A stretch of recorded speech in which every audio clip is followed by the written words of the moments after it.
Buenas tardes, Enrique. Sea muy bienvenido. Gracias, muy amable. Pues queremos agradecerle su participación en esta convocatoria, decirle que de la valoración de su expediente, usted tuvo una de las más altas calificaciones y es por eso que está participando en esta fase de entrevistas. Le voy a describir brevemente en qué consistirá. Tendrá 15 minutos para transmitir a los miembros de esta comisión su visión sobre el Comité de Participación Ciudadana, las necesidades de corto plazo y retos de largo plazo en su funcionamiento, las razones por las que su candidatura es idónea y cuál sería su aportación personal a la labor de un cuerpo colegiado como el CPC. Los elementos de su perfil, la experiencia profesional y rasgos de su carácter que contribuirían a lograr los objetivos del Comité de Participación Ciudadana, su papel en la promoción de vínculos con la sociedad mexicana y su experiencia en cuerpos colegiados. Después de esto, daré la palabra a mis colegas para que formulen preguntas con base en su exposición y al final tomaré una o un par de preguntas de las que recibimos de organizaciones que se interesaron en participar en el proceso, mandando sus preguntas a través de nuestra página de internet. Así que sea usted bienvenido, tiene 15 minutos. Gracias, muy amable. Actualmente el Sistema Nacional Anticorrupción enfrenta ajustes de interacción propios del cambio de gobierno ocurrido en nuestro país el pasado 1 de diciembre.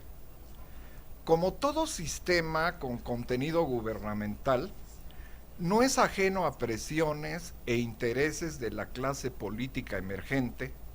Por esta razón, se requiere, según mi punto de vista, fortalecer el equilibrio institucional con que fue dotado originalmente el sistema.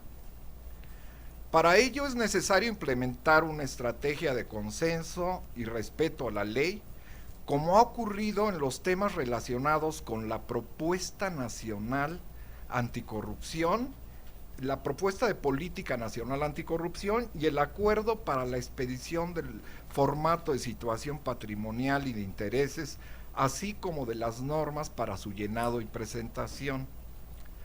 Otra acción inmediata debe orientarse a la aprobación de la política nacional anticorrupción y su eventual incorporación al Plan Nacional de Desarrollo, además de fortalecer la integración del comité coordinador del sistema, cuando el caso lo requiera, con invitados que pudieran ser el SAT, la Unidad de Inteligencia Financiera de la Secretaría de Hacienda, y por qué no, también el Coneval, dada la cantidad de indicadores y mediciones que posee respecto a la operación de los programas sociales.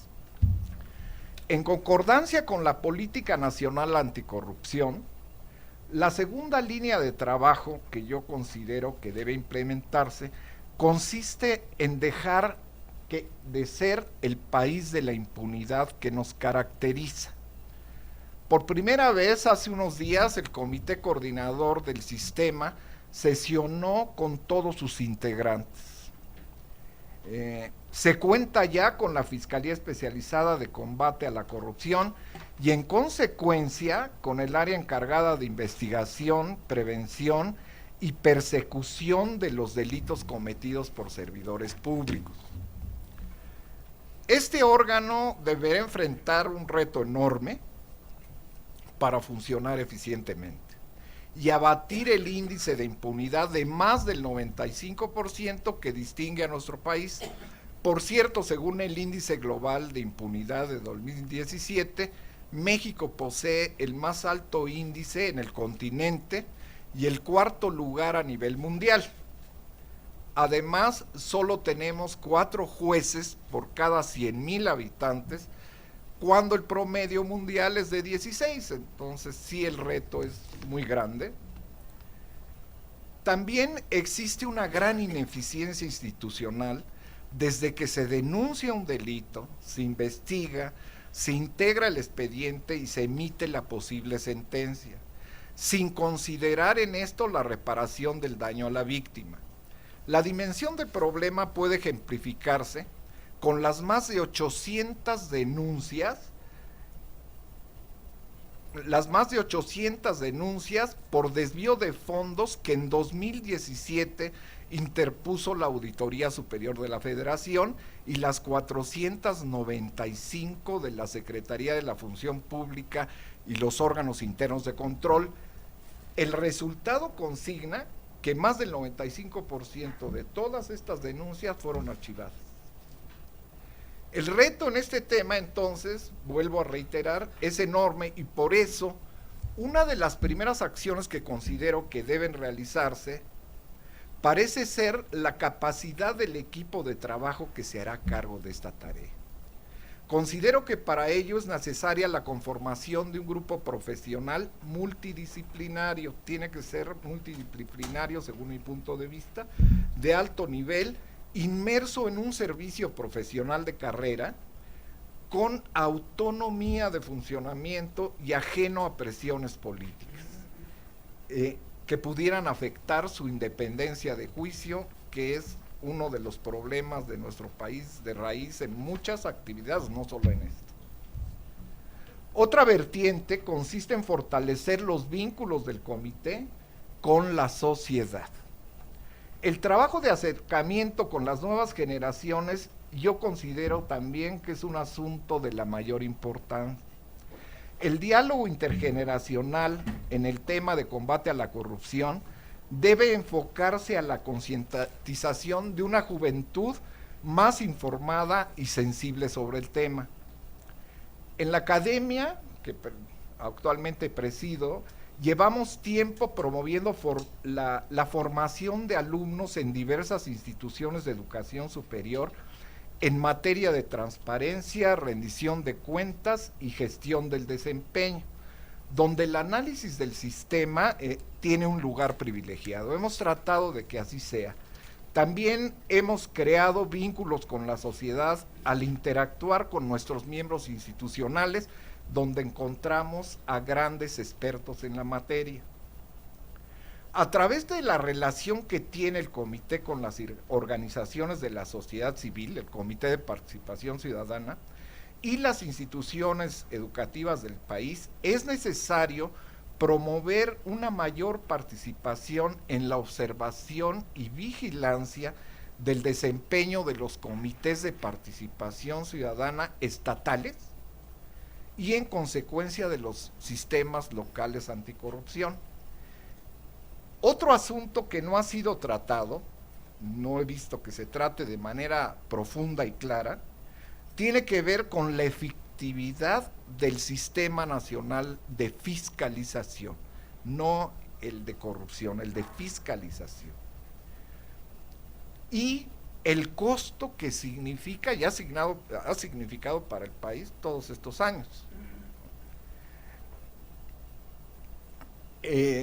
Fundamentalmente las funciones de control de auditoría y los resultados que tenemos hasta el momento. La pregunta sería si podemos sentirnos satisfechos del trabajo realizado por las entidades de fiscalización superior y las contralorías de las 32 entidades federativas y en general, yo diría que en general, de los órganos que realizan funciones de control y auditoría, donde también se incluyen las contralorías de los municipios más grandes del país, los órganos constitucionales autónomos y los órganos internos de control de las 299 entidades de gobierno y las 18 dependencias o secretarías de Estado, así como los comisarios públicos. En mi opinión, mientras no se garantice su independencia real y el nombramiento de acuerdo al mérito de los titulares de todos estos órganos, los resultados serán aislados y poco contundentes como ha sido hasta ahora. El potencial real del sistema radica en esta premisa: ¿quién me nombra y quién me paga? Sobre todo en funciones de fiscalización. También he participado en diversos intentos para unificar la metodología de auditoría al desempeño entre la Auditoría Superior de la Federación y la Secretaría de la Función Pública. ¿Por qué? Porque presido la Academia Mexicana de Auditoría al Desempeño, ahora en el Consejo Consultivo. Pese a los avances que tuvimos, porque tuvimos muchas reuniones, no en este nuevo gobierno, sino en el anterior, no ha habido un acuerdo final sobre el tema. El problema se extiende no solo a la auditoría al desempeño, sino a los demás tipos de auditoría, ¿no? Donde se requiere replantear como condición sine qua non, porque vamos a compartir y a subir información a una plataforma digital que requiere que los resultados de las auditorías se compartan entre los miembros y sean conocidas. Entonces, si no tenemos las mismas metodologías, vamos a llegar a resultados no muy homogéneos y a lo mejor distintos. Adicionalmente, es necesario crear indicadores para medir el desempeño de dependencias y entidades en los 3 órdenes de gobierno, a efecto de evaluar la eficiencia, eficacia y economía con que son aplicados los recursos públicos. Yo considero, y así lo puntualiza la auditoría al desempeño, que el derroche, el despilfarro y la ineficiencia en el gasto también son formas de corrupción.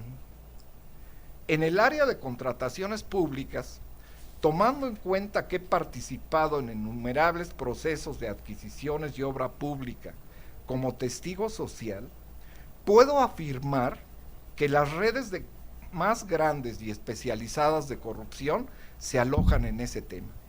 Ese es el tema sensible. También pueden ser la aplicación de recursos en los programas sociales, pero fundamentalmente son contrataciones públicas.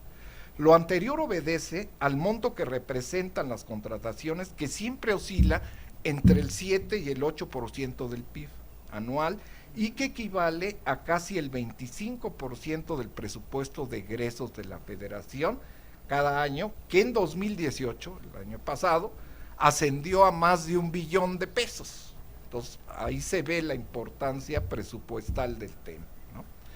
La fiscalización de cumplimiento normativo de las contrataciones públicas resulta insuficiente. Es decir, si nada más verificamos la parte normativa, no va a funcionar, puesto que casi siempre muestra licitaciones limpias y lo hacemos desde ese enfoque, ¿no? Sin que sea así en realidad. Para modificar el paradigma, deben atenderse los aspectos más vulnerables, que tienen que ver con la posibilidad de erradicar definitivamente y solo por excepción y regulado las adjudicaciones directas, así como participar en las licitaciones públicas, que haya presencia, ¿no?, en la revisión desde que se plantea la necesidad de la adquisición y su necesidad real.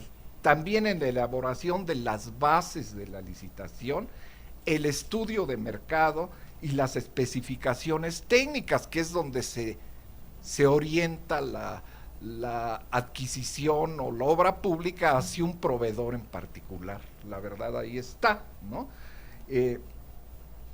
Y aparte de la vigilancia sobre la entrega de los bienes, que en ocasiones no se ajusta a los términos de compra. Yo diría que en muchas ocasiones, ¿no?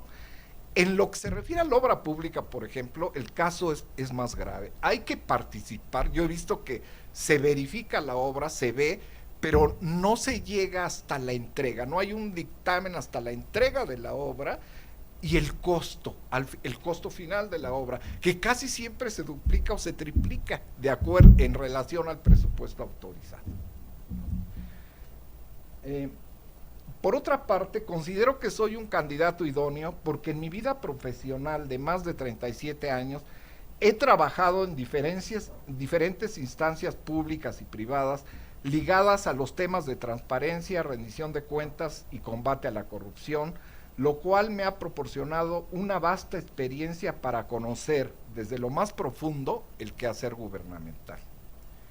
Publiqué uno de los primeros libros sobre el tema en nuestro país en 1987 y los últimos 15 años de mi vida profesional los he dedicado a proporcionar servicios independientes para la administración pública federal, estatal y municipal y para gobiernos de todos los partidos. He sido consultor, auditor en procesos de entrega-recepción, testigo social en licitaciones públicas y evaluador del desempeño de programas sociales, entre otras muchas actividades. Dentro de este espacio laboral he participado en distintos cuerpos colegiados, como son los consejos de administración de empresas públicas y privadas, además de conocer con profundidad las mejores prácticas de gobierno corporativo que, en razón del tema, no voy a detallar, pero es otro problema muy grave en México, sobre todo en las empresas del sector gubernamental y también en las del sector privado, pero bueno, más en las del sector gubernamental, que alguna otra ocasión platicaremos. Hoy presido también el Consejo Consultivo de una asociación civil que se orienta, entre otras funciones, a medir el desempeño de las organizaciones públicas y privadas de nuestro país, mediante la práctica de auditorías, evaluaciones y el monitoreo sobre los resultados de su gestión. Finalmente considero, y es una reflexión, que en México no teníamos experiencia en la implementación de un sistema nacional anticorrupción de las dimensiones del que nos ocupa el día de hoy. No había esa experiencia. Se ha avanzado, y lo he estado constatando porque lo monitoreo, se ha avanzado a fuerza de prueba y error, gracias de veras al talento y entusiasmo de todos los que han participado en el esfuerzo y por supuesto de ustedes. Considero también que el éxito de la gestión del Comité de Participación Ciudadana, en lo particular del comité, en el escenario político actual, está asegurado gracias a la selección y articulación de un talentoso grupo de trabajo multidisciplinario al cual aspiro a sumarme si ustedes así lo consideran conveniente. Pues por mi parte es todo, muchas gracias. Muchas gracias. Bueno, ahora abrimos el micrófono a las preguntas de los integrantes de esta comisión. ¿Quién quiere iniciar?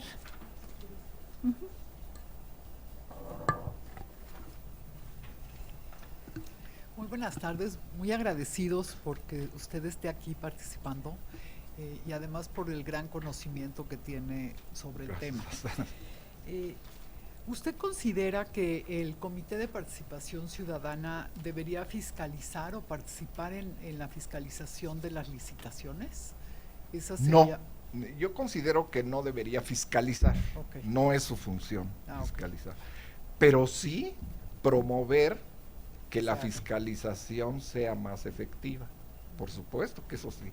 Recomendar muchos puntos que pueden mejorarse en la parte de fiscalización y que la información que se produce de las auditorías sea más pública, se difunda de una manera mejor, sobre todo la que produce la Secretaría de la Función Pública, que casi siempre, no como en el caso de la Auditoría Superior de la Federación, que por ley tiene que hacerla pública, reservan mucha de esa información. Yo me inclinaría que fuera más abierta. Y la segunda pregunta que le haría es, ¿cómo vincularía usted más a los ciudadanos con el Sistema Nacional Anticorrupción como parte del comité? Según leía, existen alrededor de 40,000 organizaciones de la sociedad civil en México. Algunas con CLUNY, creo que las 3/3 partes y otras no. Muchas de esas organizaciones hacen un trabajo callado, sordo, sin que nadie las tome en cuenta. yo creo que sí tendríamos que hacer un esfuerzo para acercarnos a ellos, comunicarnos con ellos y tratarlos de sumar a la orientación que está teniendo el Comité de Participación Ciudadana. Es muy importante sumar, y sumar en muchas de esas organizaciones de la sociedad civil, hay gente muy joven, muy joven del país y muy entusiasta. Por eso yo me inclino a sumarlos, a establecer una comunicación ya más directa con ellos y hacerles notar, porque muchas de ellas no saben que existe esto. Gracias. No tienen conocimiento. ¿No? Yo tengo un par de preguntas. La primera es, si lo entendí bien, que propone que haya nuevos integrantes dentro del Comité Coordinador del Sistema. Creo que mencionó al SAT. Invitados, diría yo, ¿no? Ah, invitados. Ok, sí. Entonces no tengo pregunta. Invitados por tema, ¿no? Entonces no tengo pregunta. Pero esa pregunta ya no es relevante. La segunda es, usted menciona dos ejes muy importantes de la Política Nacional Anticorrupción, de lo que tenemos ahora con este primer saque de la Política Nacional Anticorrupción. Por un lado, la impunidad, pero por otro lado, el tema de los riesgos que representa en este país las contrataciones públicas. Y estos dos temas están considerados en esa política. ¿Cómo ahorita los planteamientos de la Política Nacional Anticorrupción tienen que aterrizarse? ¿Cómo los aterrizaría estos dos componentes? Y que se viera usted como encabezando el Comité de Participación Ciudadana y el Comité Coordinador, ¿por dónde aterrizaría estos dos conceptos o estos dos ejes? A mí me preocupa mucho más porque el tema de la impunidad. El tema de la impunidad es multifacético y sumamente complejo. La doctora María Elena lo sabe, porque ha trabajado mucho en eso. Ahí yo me inclino a que tenemos que, primero, los procesos de tipo penal tienen que simplificarse necesariamente. ¿Por qué? Porque mientras más avanza el país en la lucha contra la corrupción, menos se castiga. He visto que no se ha castigado. Digo, si nos preguntaran ahorita, sería una vergüenza decir, pues, no hay nada, no podemos decir nada en términos de sanciones. Hay sanciones de tipo administrativo que tampoco sabemos, excepto que conozcamos el nombre de las personas, no sabemos mayor cosa. No se sabe quiénes son y por qué se hizo la sanción. Alguna estadística, ¿no?, del comportamiento de la administración pública y cómo se está dando. Tenemos la parte, ¿por qué es tan complejo? Porque está la parte del poder ejecutivo y está la parte judicial. Reformar el sistema judicial, los abogados que están acá sabrán que es un problema gravísimo. Ya vienen ciertas reformas, pero no han mostrado resultados tangibles. Yo me inclino a que debemos entrarle por el lado de la profesionalización, sí o sí. Ya no podemos dejar a un lado eso. Debemos entrarle y tratar de que la gente que tiene a su cargo estas funciones y aplicar las funciones, integrar expedientes, sea gente multidisciplinaria. ¿Por qué? Porque me ha tocado en la vida profesional levantar denuncias, sobre todo en el gobierno del estado de Guerrero, lo puedo decir, varias denuncias, y mi formación técnica administrativa y contable no coincidía con la parte legal, debo de decirlo. Ese es un problema de la auditoría. La parte contable administrativa no enchufa necesariamente con lo que el juez tiene que juzgar. Entonces, o el Ministerio Público tiene que juzgar, y entramos en un tremendo conflicto. Nos piden probar de diferente manera. Eso tiene que unificarse. Tenemos que llegar a una unificación, o si no, estamos bordando en el vacío. Muchas gracias. ¿Pedro? Muchas gracias. Pues en primer lugar también sumarme al reconocimiento y al agradecimiento por su participación en este proceso. Gracias, Para doctor. nosotros es muy importante que personas con su experiencia y con sus conocimientos estén participando, porque habla del compromiso de la sociedad mexicana y también de las potencialidades que puede llegar a tener el Comité de Participación Ciudadana. Una pregunta que tiene que ver con la, digamos, posición del Comité de Participación Ciudadana. Usted inició muy bien diciendo hay un nuevo gobierno y hay un nuevo contexto frente, no lo quiero calificar como resistencias, pero frente a el distanciamiento que han manifestado, que han transmitido algunos de los titulares de órganos que forman parte del Sistema Nacional Anticorrupción hacia el mismo sistema. Es decir, algunas de las entidades que lo componen, sus titulares no han manifestado que desde su punto de vista el diseño sea el mejor diseño posible. ¿Cuál cree que debería de ser el papel del Comité de Participación Ciudadana frente a estas posturas un poco distantes o reticentes? Mire, siendo objetivos, doctor, yo diría lo siguiente. El actual Sistema Nacional Anticorrupción se monta en una estructura que era el Sistema Nacional de Fiscalización. Se jala, se absorbe, ¿no? Y se le agregan nuevos elementos. El elemento más novedoso y el elemento que le da un sentido de lo políticamente correcto, porque así la democracia en todo el mundo tiene ese sentido. Todo lo que se haga en términos de democracia es políticamente correcto. La inclusión de la ciudadanía dentro del sistema y presidir el comité coordinador es la decisión más feliz del sistema. No ha sido todavía dimensionado, pienso, que este es el problema, no ha sido dimensionada la importancia por parte de las nuevas autoridades.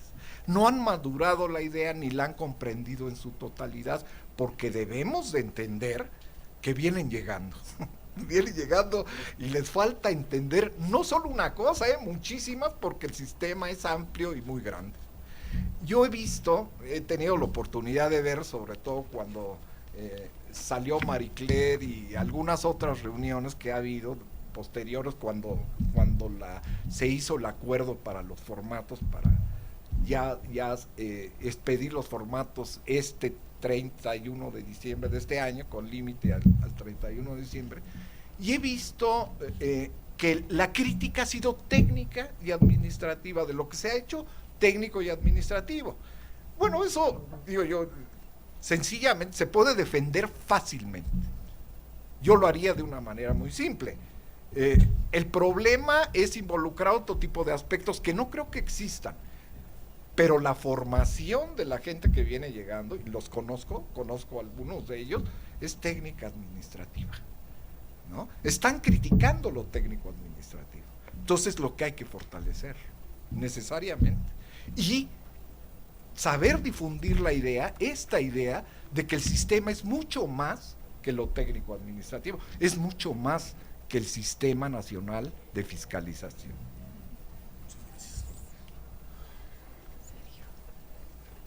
Gracias, don Enrique.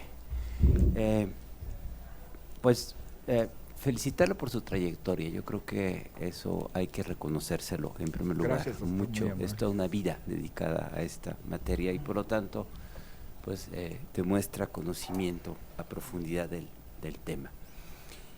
Yo quisiera hacerle 2 o 3 preguntas más personales, si le puedo decir así. La primera tendría que ver con qué lo anima a participar en este proceso, ¿sí? Y la voy a ligar con la segunda. En el caso de que usted resultara electo, sería el presidente del sistema el próximo año. Próximamente. Próximamente.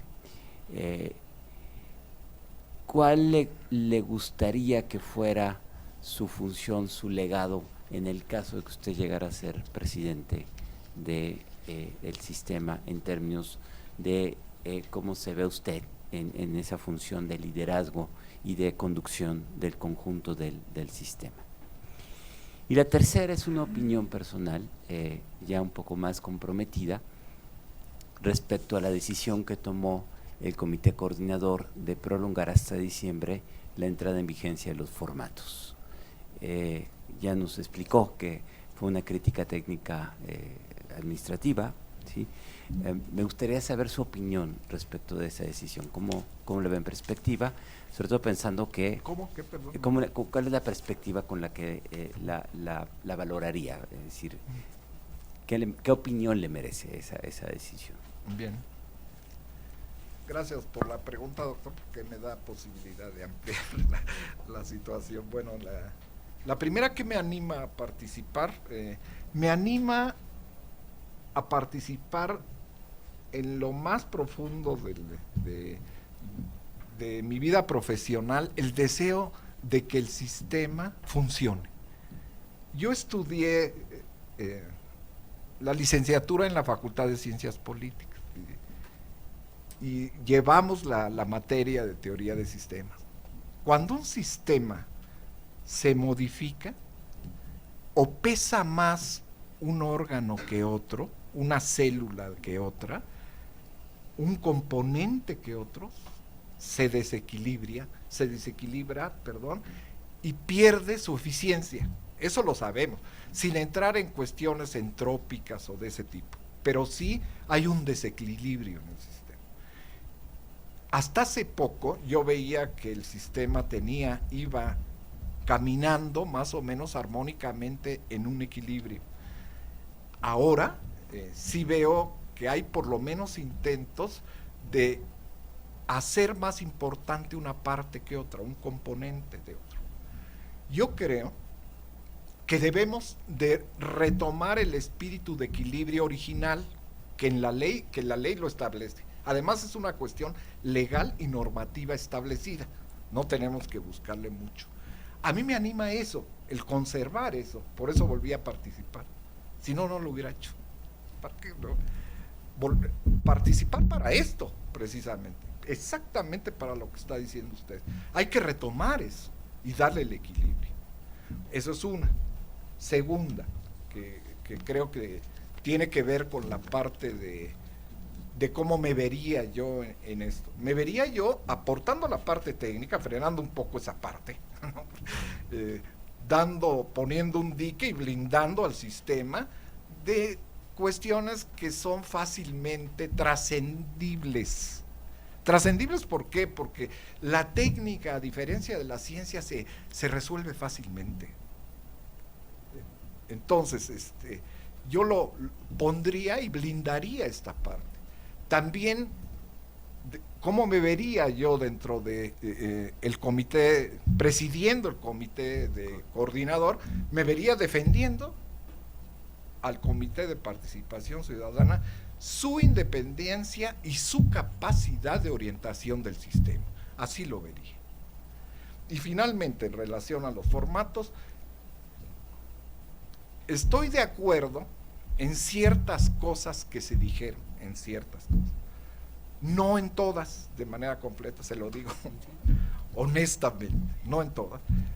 Está bien, pero no debió de haberse hecho en un lapso tan largo. Pudo haber sido muchísimo más corto. Es una cuestión técnica, muchísimo más corto. Yo eso también lo hubiera hecho. Un mes, no más de esto. Muchas gracias. Gracias, doctor.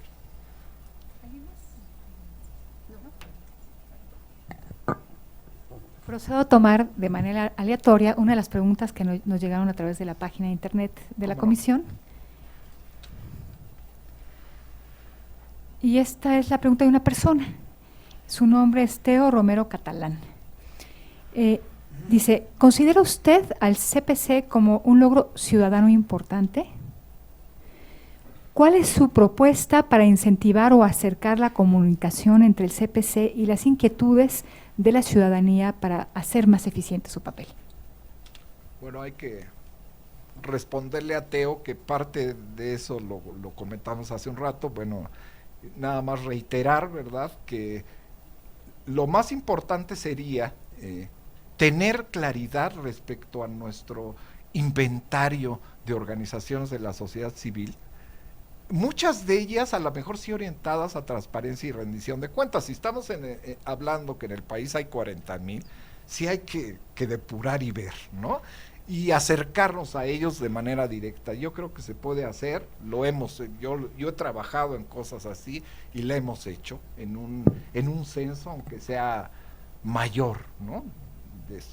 No me costaría trabajo porque además tenemos sistemas para hacerlo.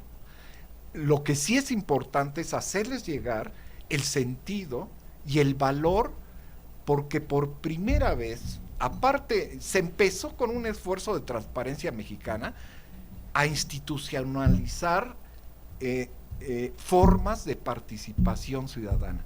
Fue el testigo social, me acuerdo en 2000, 2002, cuando se institucionaliza la figura del testigo social, la Contraloría Social, pero nunca de las dimensiones que tiene el Sistema Nacional Anticorrupción y el Comité de Participación Ciudadana. Nunca, no ha habido precedente, no hay un precedente en esa dimensión, presidiendo ni más ni menos, ¿no?, que al Comité Coordinador del Sistema, donde está el Sistema Nacional de Fiscalización, más los órganos de transparencia y en fin más, y órganos del Poder Judicial.